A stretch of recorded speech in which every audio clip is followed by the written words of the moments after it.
New exam pattern. അതെ, ഈ വരുന്ന ഓണം എക്സാമിന് നമ്മുടെ 9ാം ക്ലാസ്സിലെ ഇംഗ്ലീഷിൽ അടിമുടി മാറ്റങ്ങളാണ് ക്വസ്റ്റ്യൻ പേപ്പറിൽ നമ്മൾ കാണാനിരിക്കുന്നത്. കാരണം നമ്മുടെ NCERT നമുക്ക് പുതിയൊരു മോഡൽ ക്വസ്റ്റ്യൻ പേപ്പർ അയച്ചു തന്നിട്ടുണ്ട്. അപ്പോൾ ഈ ഒരു ലെവലിലായിരിക്കും അല്ലെങ്കിൽ ആ ഒരു പാറ്റേണിലായിരിക്കും നമുക്ക് ഇനി വരുന്ന എക്സാമിന് കാണാൻ പോകുന്നത്. എന്തൊക്കെയാണ് ആ മാറ്റങ്ങൾ എന്ന് മാത്രം നമുക്ക് ഈ ഒരു വീഡിയോയിൽ പറയാം. അതുകൊണ്ട് ഈ വീഡിയോ അവസാനം വരെ കണ്ടിരിക്കുക. സോ ഇതുപോലത്തെ ധാരാളം വീഡിയോസിന് വേണ്ടിയിട്ട് ജസ്റ്റ് സബ്സ്ക്രൈബ് ചെയ്തിടാം. നമുക്ക് നോക്കാം. ഫസ്റ്റ് ഓഫ് ഓൾ, നിങ്ങൾക്ക് ലഭിക്കാൻ പോകുന്ന ഏറ്റവും വലിയൊരു മാറ്റം എന്ന് പറയുന്നത് MCQ ക്വസ്റ്റ്യൻസ് ആണ്. ശരിക്കും നമ്മുടെ ഈ ഒരു CBSE ക്വസ്റ്റ്യൻസിലൊക്കെ CBSE സിലബസിലൊക്കെ ഉള്ള ആ ഒരു എക്സാം പാറ്റേണിൽ വരുന്നൊരു ചേഞ്ചാണ്, അല്ലെങ്കിൽ ഒരു കണ്ടുവരുന്ന ഒരു സംഭവമാണ് ഈ ഒരു MCQ ക്വസ്റ്റ്യൻസ് എന്നുള്ളത്. ആ MCQ ക്വസ്റ്റ്യൻസ് കൂടി നിങ്ങൾക്ക് ഇത്തവണ ഈ ഒരു നമ്മുടെ ക്വസ്റ്റ്യൻ പേപ്പറിൽ ആഡ് ചെയ്തിട്ടുണ്ട്. ഒന്നാമത്തെ മാറ്റം. രണ്ടാമത്തെ മാറ്റം എന്ന് പറയുന്നത് നൗൺ ഫ്രേസ്, അതുപോലെ തന്നെ വെർബ് ഫ്രേസ് തുടങ്ങിയിട്ടുള്ള ഗ്രാമറുകൾ ഇത്തവണത്തെ ക്വസ്റ്റ്യൻ പേപ്പറിൽ നമുക്ക് ആഡ് ചെയ്തിട്ടുണ്ട്.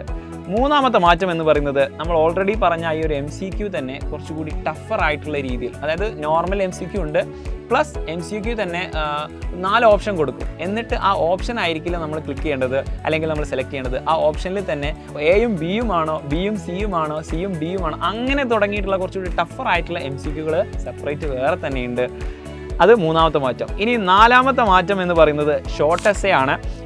നിങ്ങളോടൊരു ഷോർട്ട് എസ്സേ ചോദിക്കും, നമ്മുടെ ചാപ്റ്ററുമായിട്ട് റിലേറ്റഡ് ആയിരിക്കും, പക്ഷേ നമ്മൾ ചാപ്റ്റർ പഠിച്ചത് കൊണ്ട് മാത്രം കാര്യമില്ല. ശരിക്കും നമ്മുടെ പത്രത്തിലൊക്കെ നമ്മൾ കണ്ടിരുന്നു ആ ഒരു മാറ്റത്തിൽ 20% ഓഫ് ആൻസർ നമുക്ക് ചെയ്യാൻ പറ്റുന്നത് അത്രയും ലാംഗ്വേജിൽ സ്കില്ലഡ് ആയിട്ടുള്ള ആൾക്കാർക്ക് മാത്രം ചെയ്യാൻ പറ്റുന്ന ആ ഒരു ക്വസ്റ്റ്യനും കൂടി ഇത്തവണ ഉൾപ്പെടുത്തിയിട്ടുണ്ട്. അതിൽ 9ാം ക്ലാസ്സുകാർക്ക് ലഭിക്കുന്നത് ഷോർട്ട് എസ്സേ ആണ്. അതിൻ്റെ ഒരു സാമ്പിൾ ക്വസ്റ്റ്യൻ ഞാൻ വായിക്കാം. Prepare a short essay on the topic the fleeting nature of time and the fast pace of societal changes. ഇത് ആക്ച്വലി നമ്മുടെ ഹാഫ് ഡേ എന്ന് പറയുന്ന ചാപ്റ്റർ റിലേറ്റഡ് ആണ്. പക്ഷേ ആ ചാപ്റ്ററിൽ നിന്നുള്ള കാര്യങ്ങൾ മാത്രം അതിൽ ഉൾക്കൊള്ളിച്ചാൽ ഈ ഒരു കംപ്ലീറ്റ് മാർക്ക് കിട്ടില്ല. നമുക്ക് എക്സ്ട്രാ നമ്മൾ കയ്യിൽ നിന്ന് എടുത്തിടേണ്ടതുണ്ട്. അപ്പോൾ അങ്ങനത്തെ ക്വസ്റ്റ്യൻസ് കൂടി എക്സ്പെക്ട് ചെയ്തുകൊണ്ട് വേണം നമ്മൾ ഇത്തവണത്തെ എക്സാമിന് പോകാൻ വേണ്ടിയിട്ട്. അപ്പോൾ അടുത്തൊരു മാറ്റം എന്ന് പറയുന്നത് ഇവൻറ്റ് ഇൻവിറ്റേഷൻ ആണ്. നമ്മൾ ലെറ്റർ റൈറ്റിംഗ് ഡിസ്കോഴ്സുകൾ നമ്മൾ ഓൾറെഡി പരിചയപ്പെട്ടിട്ടുണ്ട് 8ാം ക്ലാസ്സിൽ നിന്ന്. 9ാം ക്ലാസ്സിലും കഴിഞ്ഞ പ്രാവശ്യമൊക്കെ ഉണ്ടായിരുന്നു. പക്ഷേ ഇത്തവണ നിങ്ങൾക്കും അതുപോലെ തന്നെ SSLCയിൽക്കും നിങ്ങൾ ഈ ഒരു ക്വസ്റ്റ്യൻ ആഡ് ചെയ്തിട്ടുണ്ട്.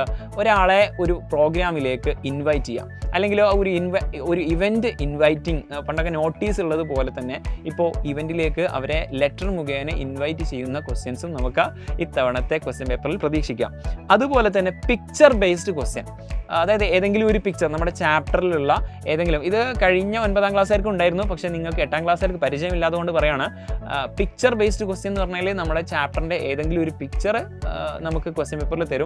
എന്നിട്ട് അത് റിലേറ്റഡ് ആയിട്ട് അല്ലെങ്കിൽ ആ ഒരു സിറ്റുവേഷൻ ബേസ്ഡ് ഒക്കെ ചെയ്തിട്ട് നിങ്ങളോട് ആൻസർ ചെയ്യാൻ പറയും. അങ്ങനത്തെ ഒരു ക്വസ്റ്റ്യനും ഇത്തവണ പ്രതീക്ഷിക്കാം.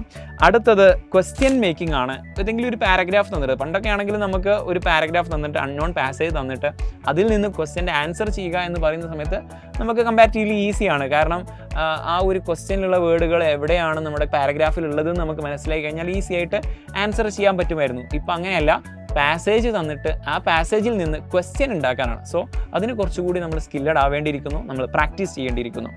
അതുപോലെ തന്നെ മറ്റൊരു കാര്യം എന്ന് പറയുന്നത് ഷോർട്ട് സ്റ്റോറി മേക്കിംഗ് ആണ്. അതായത് നമുക്കൊരു പരിചയവുമില്ലാത്ത ഒരു പിക്ചർ തരും, അല്ലെങ്കിൽ ചാപ്റ്ററുമായിട്ട് ഒരു റിലേഷനും ഇല്ലാത്ത റിലേറ്റഡ് ആയിട്ട് അല്ലാത്ത ഒരു ചിത്രം തന്നിട്ട് അതിൽ നിന്ന് നമ്മളോട് ഒരു ഷോർട്ട് സ്റ്റോറി ചെയ്യാൻ പറയും. അപ്പോൾ ഈ ഒരു രൂപത്തിലൊക്കെയാണ് ഇനി വരുന്ന 9ാം ക്ലാസ്സുകാർക്ക് ഓണം എക്സാം വരാൻ പോകുന്നത്. അതുമാത്രമല്ല, ഇത് നിങ്ങൾക്ക് ക്രിസ്മസ് എക്സാമിന് പ്രതീക്ഷിക്കാം, അതുപോലെ ആനുവൽ എക്സാമിന് പ്രതീക്ഷിക്കാം. ഈ ഒരു 9th സ്റ്റാൻഡേർഡ് എന്ന് പറയുന്നത് നിങ്ങളുടെ 10th സ്റ്റാൻഡേർഡിലേക്കുള്ള ഒരു കണ്ടിന്യൂഷൻ ആണ്. അതുകൊണ്ട് ഇന്ന് അല്ലെങ്കിൽ ഈ ഒരു 9th സ്റ്റാൻഡേർഡ് നമ്മൾ അടിപൊളിയായിട്ട് പഠിച്ചില്ലെങ്കിൽ നമുക്ക് ചെറുതായിട്ട് പണി പാളി പോകാൻ സാധ്യതയുണ്ട്. അതുകൊണ്ട് എല്ലാവരും അടിപൊളിയായിട്ട് പഠിക്കുക, സെറ്റാക്കുക.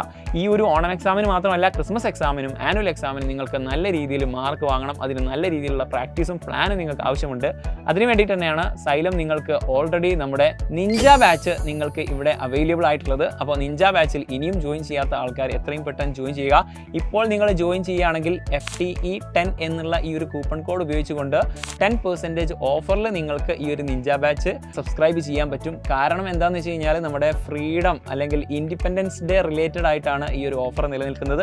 അപ്പോൾ ഇത് കഴിഞ്ഞ് കഴിഞ്ഞാൽ ആ ഒരു ഓഫർ ഒഴിവായി പോകും. അതുകൊണ്ട് എത്രയും പെട്ടെന്ന് ജോയിൻ ചെയ്യുക. ഇതാണ് ആക്ച്വലി അതിൽ ജോയിൻ ചെയ്യാനുള്ള നമ്പർ. അല്ല നിങ്ങൾക്ക് നിങ്ങൾക്ക് പിന്നെ ആപ്പ് സ്റ്റോറിൽ നിന്നോ പ്ലേ സ്റ്റോറിൽ നിന്നോ ആപ്പ് ഡൗൺലോഡ് ചെയ്തുകൊണ്ടും നിങ്ങൾക്ക് എന്ത് ചെയ്യാൻ പറ്റും, ഈ ഒരു നിഞ്ച ബാച്ചിൽ ജോയിൻ ചെയ്യാൻ പറ്റും. അപ്പോൾ ഇത് റിലേറ്റഡ് ആയിട്ടുള്ള എന്തെങ്കിലും ഡൗട്ട്സോ അല്ലെങ്കിൽ നമ്മുടെ ചാപ്റ്ററിൽ ഇത്രയും ഡിസ്കോഴ്സിൽ പറഞ്ഞിട്ടുള്ളതിൽ ഏതിനാണ് നിങ്ങൾക്ക് കൂടുതൽ പ്രാക്ടീസ് വേണ്ടത് എന്നൊക്കെ നിങ്ങൾക്ക് എന്താക്കാം കമൻറ്റ് ബോക്സിൽ പറയാം.